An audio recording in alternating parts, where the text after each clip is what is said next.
ना हो तो जिस समय अर्थी अगर उठ के जाए तो सामने गाय रास्ता काट जाए, और ये भी ना हो सके तो कम से कम 11 तो मेरे इस जीवन में उसमें मृत्यु के समय में आ जाए। और चाहे कोई कैसा भी क्यों न हो, 11 के दिन अगर जिसकी प्राण जाते हैं तो आसपास के लोगों में भी चर्चा हो जाती है, आदमी तो ऐसा था, उस व्यक्ति को 11 मिली है, बहुत कोई भाग्यशाली है, कोई अच्छे पुण्य किए हैं, इसको उसके 11 मिल गई है। गोविंद सामने हो, गोविंद न हो तो गुरु सामने हो, और गुरु भी न हो तो अर्थी निकल के जाए, कोई गाय रास्ता काट जाए, और वो भी न हो तो कम से कम 11 तो मिल जाए। भगवान प्रार्थना करो भगवान से। और आज गोविंद सामने खड़ा है, पिता में भीष्म बाणों की शैया पर हैं, लेकिन प्रणाम पहले किया तब बाबा ने कहा मैं अपने प्राण छोड़ना चाहता हूँ, लेकिन उससे पहले अपनी जिम्मेदारी से मुक्त होना चाहता हूँ प्रभु। बोला आपकी जिम्मेदारी क्या है? जिम्मेदारी ये है कि मरने से पहले मैं अपने बेटी के हाथ पीले कर जाऊं। भगवान ने कहा बाबा बेटी? और भी लोगों को शंका हुई है, आजीवन बाल पर ब्रह्मचारी हैं और इसकी बेटी कहां से हो गई? मरने से पहले मैं अपनी बेटी के हाथ पीले करना चाहता हूं। बेटी कौन है? तब बाबा ने कहा कन्हैया, ये मेरी मति रूपी बेटी, इसको मैंने अब तक संभाल के रखा है। ये मति, इसने केवल आपको ही वरण किया है, आपके अलावा ये मेरी मति इधर उधर नहीं गई। इस मति रूपी बेटी, मेरी मति आपकी बने श्रीमती, मैं चाहता हूं, और इससे होगी मेरी सदगति। मेरी मति आपकी बने श्रीमती, और इससे मेरी हो जाए सदगति। इसलिए मैं अपनी मति रूपी बेटी को आपके साथ ब्याहना चाहता हूँ, संबंध करना चाहता हूँ। ये मति रूपी बेटी आपके अलावा वो कहीं इधर उधर नहीं गई, किसी के दूसरे घर में भी नहीं गई, केवल आपको ही वरण किया है। इसलिए ये पवित्र है, शुद्ध है। ये मति रूपी बेटी बस आपको अर्पण करना चाहता हूँ। ये मति रूपी बेटी के हाथ पीले करके मैं आपको वरण करना चाहता हूँ।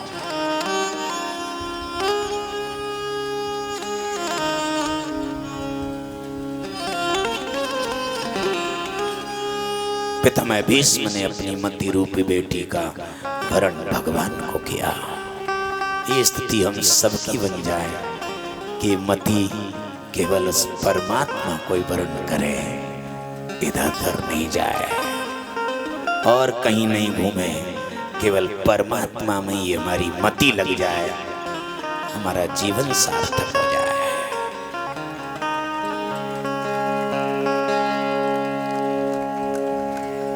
बाबा ने, भगवान ने कहा कि बाबा तुम्हारे युधिष्ठिर के मन में एक शंका है।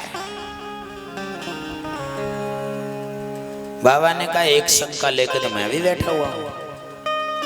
भगवान ने कहा तुम्हारी शंका क्या है बाबा? मेरी शंका ये है कन्हैया, मैं जानता हूं कि मैंने अपने जीवन में कोई पाप नहीं किया, लेकिन आज बाणों की सैया पे पड़ा हुआ हूं, ये कौन से पाप का फल है, ये मैं जानना चाहता हूं। धन्य ऐसे महापुरुषों को जिसने अपने जीवन में कोई पाप नहीं किया। भगवान ने कहा तुम्हें अपने कितने जन्मों की याद है? बाबा ने कहा मुझे 100 जन्मों की याद है। 100 जन्म बीत गए, लेकिन कोई दाग तक नहीं लगा, कोरा कागज है। आज हम एक जन्म को भी बिना दाग के नहीं बिता सकते, क्योंकि हम संसार में रह रहे हैं, और संसार में ऐसा कोई व्यक्ति नहीं जिसको दाग नहीं लगे। आप कितने भी बच के चलो, सावधान होके चलो, कितने भी संभल के चलो, फिर भी आपको दाग लग जाएगा, क्योंकि संसार में रहेंगे तो दाग लगेगा। अभी बारिश का टाइम है, आप पैदल पैदल जा रहे हैं, लेकिन पीछे से कोई कार आई और तेजी से रफ्तार से गई और तुरंत कीचड़ के छींटे मार गई, लग गया दाग। आप तो संभल के चल रहे थे, आप तो बिल्कुल सावधान होकर चल रहे थे, लेकिन कार गई तेजी से और छींटे मार गई, लग गया दाग। संसार में चलोगे रहोगे दाग लगेगा।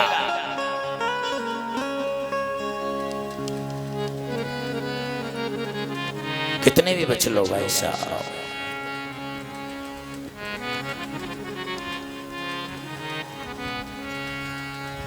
इसलिए भगवान का नाम रूपी जल, प्रायश्चित रूपी साबुन, कोई भी दाग लग जाए तो उसका प्रायश्चित रूपी साबुन लगा लो, भगवान के भजन का निर्मल जल डाल करके इसको धो लो। चादर में दाग लग जाए तो अपने आप उसे धो लोगे, दाग को साफ कर लोगे तो ठीक है, और अगर तुमने खुद साफ नहीं किया अपनी चादर को तो वो चादर धोबी के पास भेजनी पड़ेगी। और धोबी क्या करता है?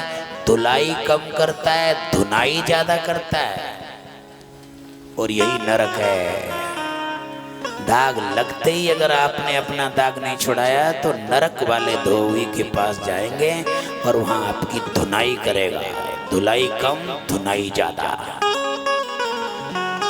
इसलिए प्रायश्चित का साबुन लगा के भजन का निर्मल जल डाल के से धो लो।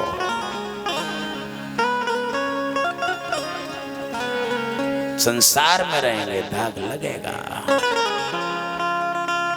और कभी कभी बहुत से जो भक्ति करने वाले हैं और जब अपने पूरे जीवन काल के जब अपने पापों को देखते हैं ना कि हमने ऐसे ऐसे पाप किए हैं, कब दिखाई देते हैं? कथा सुनते हैं ना, सुन सुनकर अरे हमने तो ऐसे ऐसे पाप किए, हमको होश ही नहीं था, अनजान में अज्ञान में तमाम पाप कर लिए। और कथा सुनने के बाद लगता है कि हम तो बहुत पापी रहे, हमने तो ऐसे ऐसे पाप किए अनजान में, नादानी में। लेकिन एक बार मन करे कि हम भगवान के यहाँ जाएं, भगवान के मंदिर जाएं, तो भी जाने में शर्म आती है कि हम जीवन में इतने पाप किए, हम उसके द्वार पर कैसे जाएं? मैली चादर ओढ़ के द्वार तुम्हारे आओ, मैली चादर ओढ़ के द्वार तुम्हारे आओ, हे पावन परमेश्वर मेरे, हे पावन परमेश्वर मेरे, मन ही मन शर्माओ। मैली चादर ओढ़ श्री राम द्वार तुम्हारे आओ, मैली चादर ओढ़ के कैसे द्वार तुम्हारे आओ, हे पावन परमेश्वर मेरे, हे पावन परमेश्वर मेरे, मन ही मन शर्माओ। मैली चादर ओढ़ के द्वार तुम्हारे आओ, मैली चादर ओढ़ के कैसे।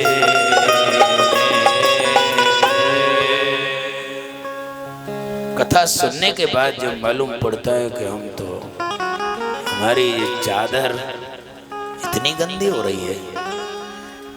कभी कोई पार्टी में या रिश्तेदारी में जाएं, बार बार कपड़े चेंज करते हैं, शीशा के सामने खड़े हैं, ये ठीक नहीं है यार, पार्टी में जा रहे हैं, ये ड्रेस ये ठीक रहेगा। अपने को कितना अच्छा बना करके जाते हैं, किसमें? समाज में जाने के लिए, पार्टी में जाने के लिए। लेकिन उस दिन का इंतजार है कि नहीं, जिस दिन उसके पास जाना है। जब उसने भेजा था तो बिल्कुल स्वच्छ भेजा था, पवित्र भेजा था। और इस संसार में रह के हम कितने गंदे हो गए। अब कौन से मुंह से उसके पास जाएंगे, कैसे जाएंगे? कभी उसके लिए भी सोचा है? पार्टी में, रिश्तेदारी में जाने के लिए तो शीशा पे बार बार खड़े होते हैं, ये ड्रेस ठीक नहीं है, अच्छी नहीं है, समाज से जुड़ेगी, वहां वो इकट्ठे होंगे लोग ऐसे। वहां तो आप शीशे में देख रहे हो, लेकिन कभी शीशे के सामने अपने को निहारा है कि हम एक दिन उसके पास जाएंगे। मैली चादर ओढ़ के कैसे द्वार तुम्हारे आओ, मैली चादर ओढ़ के कैसे द्वार तुम्हारे आओ। हे पावन परमेश्वर मेरे, मन ही मन शर्माओ। मेरी चादर ओढ़ के कैसे द्वार तुम्हारे आओ। मेरी चादर ओढ़ के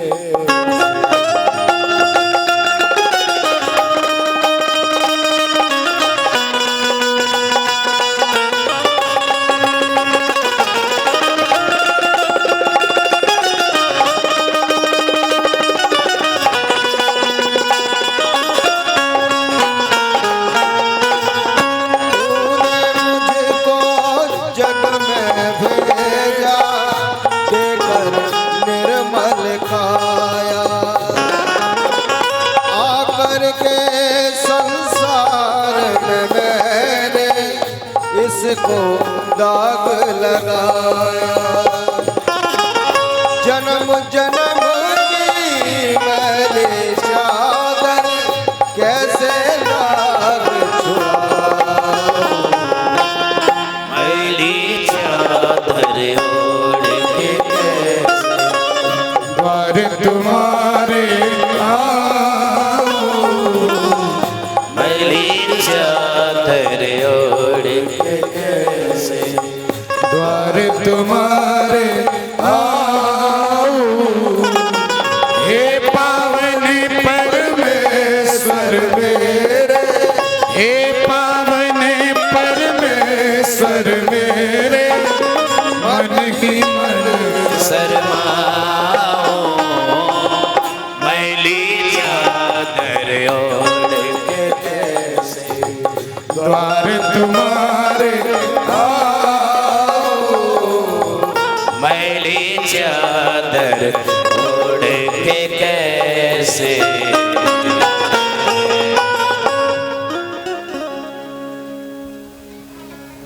भगवान ने बाबा से कहा, बाबा तुमने कोई पाप किया तो नहीं है, लेकिन पाप को होते हुए तुमने अपनी आंखों से देखा है। पाप की आवाज तुमने अपने कानों से सुनी है।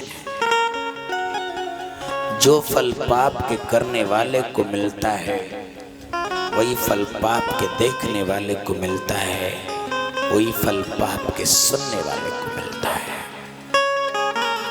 अन्याय का विरोध करना चाहिए। पितामह भीष्म विश्व में उनकी बराबर कोई बलशाली नहीं था, लेकिन इतनी शक्ति रहने के बाद भी अन्याय का विरोध नहीं किया। उसका परिणाम क्या हुआ? बाणों की सैया पे पड़ना पड़ा। बाणों की सैया पर जाके उसने प्राण छोड़े, क्योंकि उसने अन्याय का विरोध नहीं किया। साड़ी खिंच रही है द्रौपदी की और सभा में मौजूद है बाबा भीष्म, लेकिन वो खड़ा हो जाता तो उसके सामने दुर्योधन की और दुशासन की क्या शक्ति थी जो चीर खींच ले। लेकिन शक्ति के रहते हुए दुरुपयोग किया। उन्होंने अन्याय का विरोध नहीं किया। बाणों की सैया पर उसे मरना पड़ा। और इधर रामायण में देखिए, एक पक्षी जटायु ने अन्याय का विरोध किया, रावण से ही पंगा लिया, मां सीता को लेके जा रहा है। जटायु ने उसका विरोध किया, उसकी पंख काट दी भले ही रावण ने। उसके बाद राम राम लो लुआन कर रहा है, राम राम कर रहा है। लोगों ने आके कहा कि अब राम राम करने से क्या फायदा है, अरे हम तुझसे भी ज्यादा बलशाली थे, हमने तो रावण से जो है विरोध नहीं किया, क्योंकि हम जानते थे कि रावण से हम जीत नहीं सकते। क्या तुमको ज्ञात नहीं था कि हम रावण से जीत सकते हैं? जटायु ने कहा ये मुझे ज्ञात था कि मैं रावण से जीत नहीं सकता, पर रावण मां देवी सीता को लेके जा रहा है और हम देखते रहे। पंख कट गई इसकी, मेरी सर्दी गर्मी नहीं है, लेकिन आगे आने वाली पीढ़ी को मैं संदेश देके जा रहा हूं, एक राह दिखा के जा रहा हूं कि अन्याय का विरोध करना चाहिए। पितामह भीष्म ने अन्याय का विरोध नहीं किया, बाणों की सैया पर मरना पड़ा, और जटायु ने अन्याय का विरोध किया, राम की गोद में उसने प्राण छोड़े। मृत्यु तो देखिए कितनी वंदनीय मृत्यु, जिसने राम की गोद में प्राण छोड़े, और एक इतना बड़ा विश्व का सबसे बड़ा बलशाली शक्तिशाली वो बाणों की सैया पर प्राण छोड़ रहा है, और एक जटायु राम की गोद में प्राण छोड़ रहा है। अन्याय का विरोध करना चाहिए, अन्याय को देखते नहीं रहना चाहिए। हम क्या कर लेंगे, आज की स्थिति है, हम अकेले क्या कर लेंगे, हो रहा है जो होने दो। नहीं, धर्म नहीं कहता, अन्याय है उसका विरोध करो, आगे उसका परिणाम क्या होगा वो जाने, लेकिन अन्याय का विरोध करना चाहिए। एक जटायु पक्षी ने अन्याय का विरोध किया तो उसने राम की गोद में प्राण छोड़े, और एक पितामह भीष्म ने अन्याय का विरोध नहीं किया तो बाणों की सैया पर प्राण छोड़े।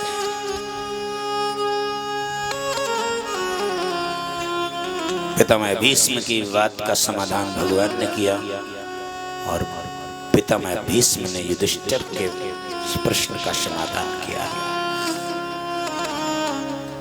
भगवान द्वारका चले गए।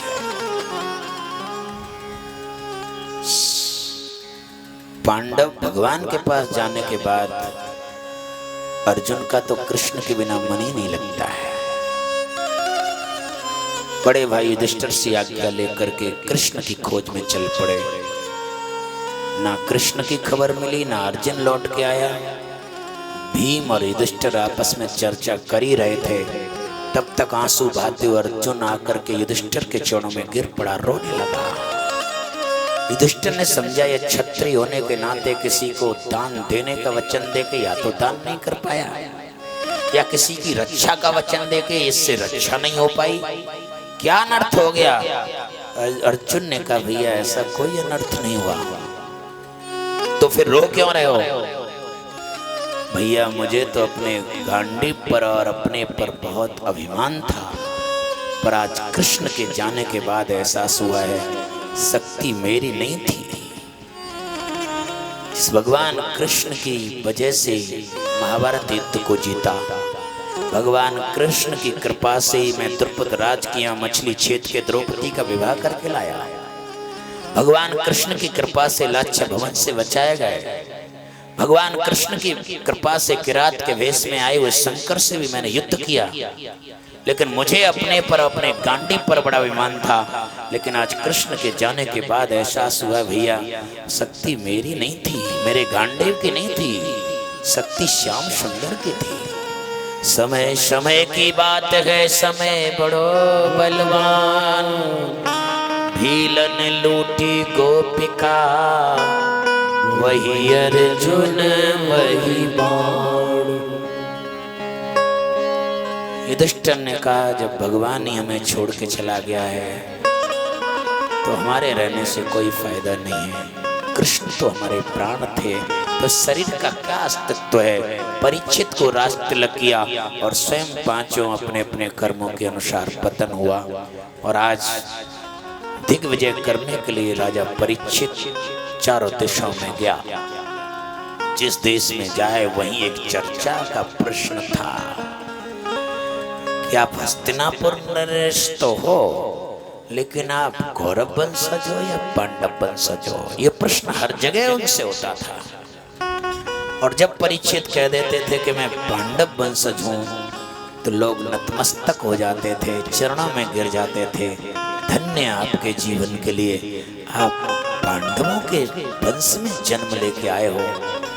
पांडवों के ऊपर जितना कृष्ण मेहरबान रहा, इस धरा पर आज तक किसी पर मेहरबान वो कृष्ण नहीं रहा। भगवान कृष्ण पांडवों के सखा बन के रहे, भगवान कृष्ण पांडवों के स्वामी बन के रहे, भगवान कृष्ण पांडवों के सेवक बन के रहे, भगवान कृष्ण पांडवों के रिश्तेदार बन के रहे।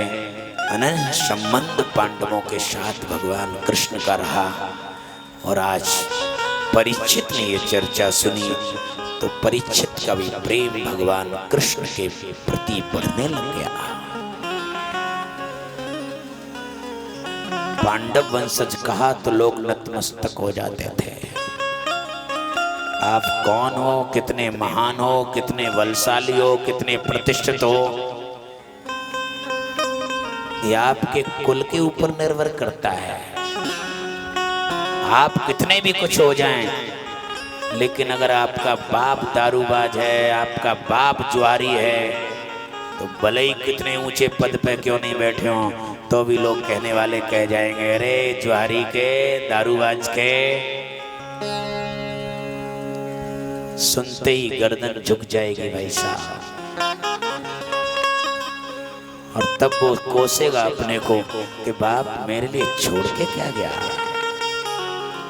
आप संपत्ति पर संतान के लिए कितनी छोड़ के जा रहे हो ये मायने नहीं रखता है, लेकिन आप समाज में कोई ऐसे काम करके जाइए जिससे आपके जाने के बाद आपकी संतान जहां भी जाए और वहां लोग कहें, अरे तू उसका है, तेरे पिता तो इतने बढ़िया थे, इतने धर्मात्मा थे, इतने सज्जन थे, और तेरे दादा का तो क्या कहना, और तू ऐसे कुल में जन्म लेके आया। धन्यवाद। उस बच्चे को जो है समाज में इज्जत मिले, बच्चे का खून बढ़ जाता है, गदगद हो जाता है, फिर अपने पिता को याद करता है, उसकी आंखों में आंसू होते हैं कि पिता मैं समझता था कि तू मेरे लिए संपत्ति नहीं छोड़ के गया, कुछ नहीं छोड़ के गया, लेकिन जब भी जिधर समाज में जाता हूँ वहाँ तुम्हारे नाम से मेरे को इज्जत मिलती है, यही मेरे लिए बहुत कुछ संपत्ति है। पिताजी को याद करता है। संपत्ति तो दे करके गया संतान के लिए, लेकिन बाप ऐसे कर्म के करके गया कि समाज में उस बेटे को जहां भी जाता है वहीं ताने मिलते हैं, और बाप की वजह से बेटा समाज में गर्दन उठा के नहीं जी सकता, तो बाप बच्चे के लिए छोड़ के क्या गया। और ये कहते हैं कि मैं पांडव वंशज हूं, तो लोग नतमस्तक हो जाते हैं। और वो ये कह देता परीक्षित कि मैं कौरव वंशज हूं, कोई इज्जत करता। इसलिए आप संतान के लिए क्या छोड़ के जा रहे हो ये मायना नहीं है। आप समाज में कुछ ऐसे काम करके जाओ कि आपके जाने के बाद आपकी संतान को समाज में इज्जत मिले। बेटा गदगद हो जाएगा कि पिताजी आप मेरे लिए बहुत कुछ छोड़ के गए हैं, आज जहां भी जाता हूं तुम्हारे नाम से मुझे इज्जत मिलती है। संतान के लिए वो करके जाए। बेटी बहुत पढ़ लिख करके योग्य हो गई, बहुत बड़े घर में पहुंचा दी, लेकिन बाप दारूबाज है, जुआरी है, तो ताने सुनने को मिलते हैं, तेरा बाप तो जुआरी था। बेटी की भी नाक कट जाती है, गाली सुनाती है बाप को, क्या देके गया।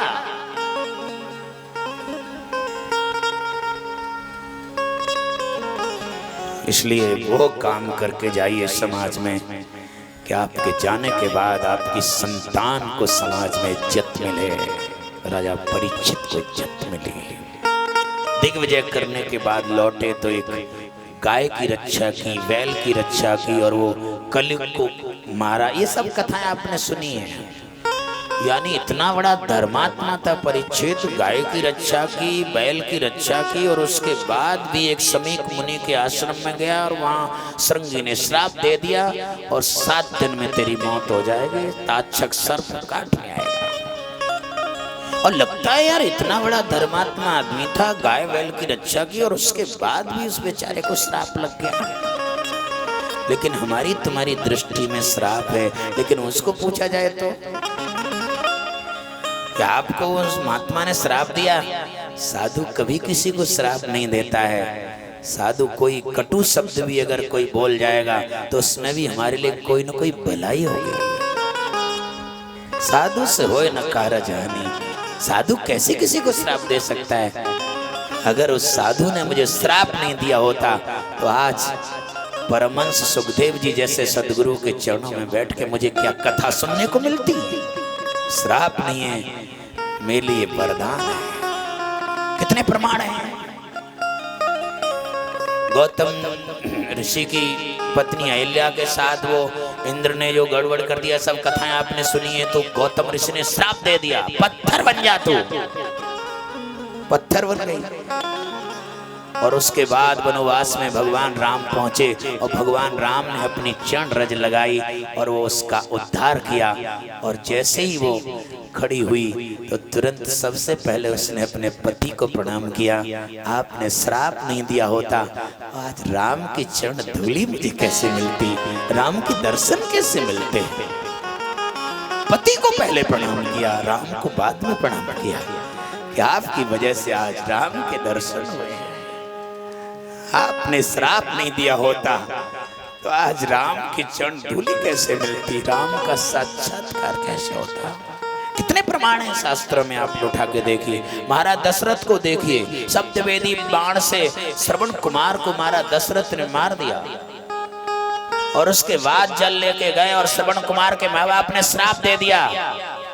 आज हम अपने पुत्र के वियोग में प्राण छोड़ रहे हैं राजन, तुम्हें भी अपने पुत्र के वियोग में प्राण छोड़ने पड़ेंगे।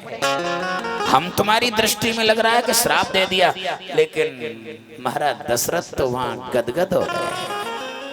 इतने पहुंचे हुए तपस्वी हैं, उनकी वाणी कभी फेल तो नहीं हो सकती। और वो श्राप दे रहे हैं कि पुत्र के वियोग में प्राण छोड़ने पड़ेंगे, इसका मतलब मेरे पुत्र होगा।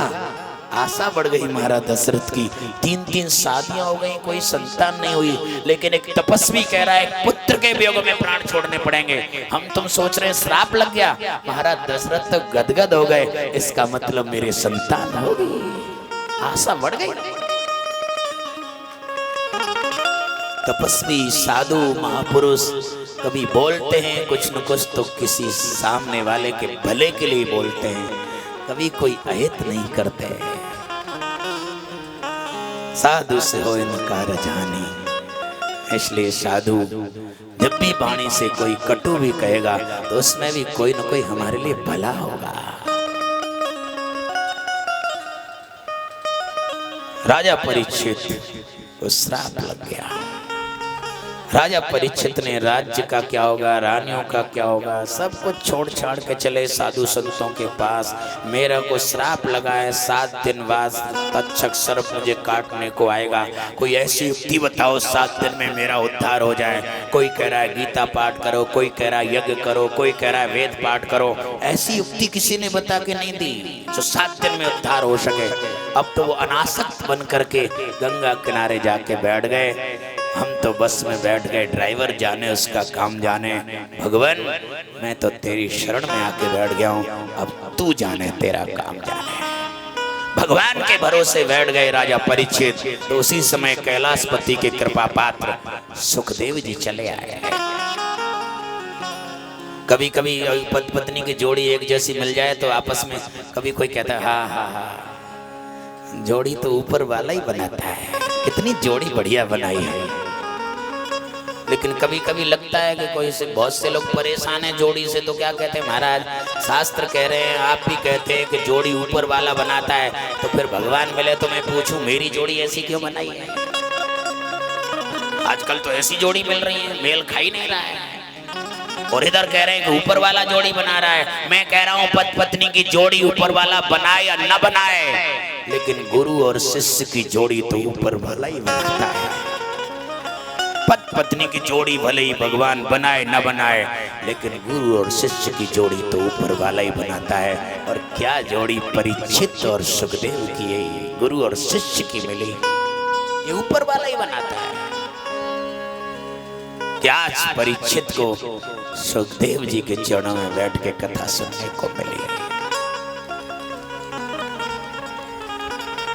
स्वयं आकर के गुरु के रूप में सुखदेव जी आए और गुरु और शिष्य का मिलन हुआ और सुखदेव जी ने राजा परीक्षित को कथा सुनाई। ये सब चर्चा आपको कल 1 बजे संभव रहा तो मिलेंगे। आज वाणी को यहीं विराम करते हैं। भगवान सबका मंगल